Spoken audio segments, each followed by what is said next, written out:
ഭൂമി തട്ടിപ്പ് കേസിൽ മുൻ റെയിൽവേ മന്ത്രി ലാലു പ്രസാദ് യാദവിന് ഡൽഹി കോടതി സമൻസ് അയച്ചു. ലാലുവിന് പുറമെ ഭാര്യ റാബ്രി ദേവിയോടും മറ്റ് 14 പ്രതികളോടും മാർച്ച് 15-ന് ഹാജരാകാൻ കോടതി നിർദ്ദേശിച്ചു. ലാലു പ്രസാദ് യാദവിനും ഭാര്യ റാബ്രി ദേവിക്കും മറ്റു 14 പേർക്കുമെതിരെ ഒക്ടോബർ 7-നാണ് CBI കുറ്റപത്രം സമർപ്പിച്ചത്. ക്രിമിനൽ ഗൂഢാലോചന, വഞ്ചന, അഴിമതി, വ്യാജരേഖ ചമയ്ക്കൽ എന്നിവയാണ് ഇവർക്കെതിരെ ചുമത്തിയത്.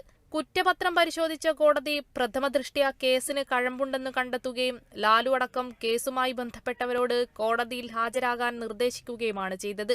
ജോലി വാഗ്ദാനം ചെയ്ത് ഉദ്യോഗാർത്ഥികളിൽ നിന്ന് ലാലുവും കുടുംബവും ഭൂമി തട്ടിയെടുത്തതായാണ് CBI കണ്ടെത്തിയത്. അന്വേഷണത്തിൽ ഇവരുടെ പങ്ക് തെളിയുകയും ചെയ്തിരുന്നു. ലാലുവിന്റെ മകൾ മിസ ഭാരതി, സെൻട്രൽ റെയിൽവേ മുൻ general manager Saumya Raghavan, railway മുൻ ചീഫ് പേഴ്സണൽ ഓഫീസർ കമൽദീപ് മെയിൻഡായി, പകരക്കാരായി നിയമനം ലഭിച്ച 7 പേർ, മറ്റ് 4 വ്യക്തികൾ എന്നിവർക്കെതിരെയും കുറ്റം ചുമത്തിയിട്ടുണ്ട്. ലാലു റെയിൽവേ മന്ത്രിയായിരിക്കെ സ്പെഷ്യൽ ഡ്യൂട്ടി ഉദ്യോഗസ്ഥനായിരുന്ന ഭോല യാദവിനെ ഭൂമി തട്ടിപ്പ് കേസുമായി ബന്ധപ്പെട്ട് 2022-ൽ CBI അറസ്റ്റ് ചെയ്യുകയും ചെയ്തിരുന്നു. National desk, Kerala vision news.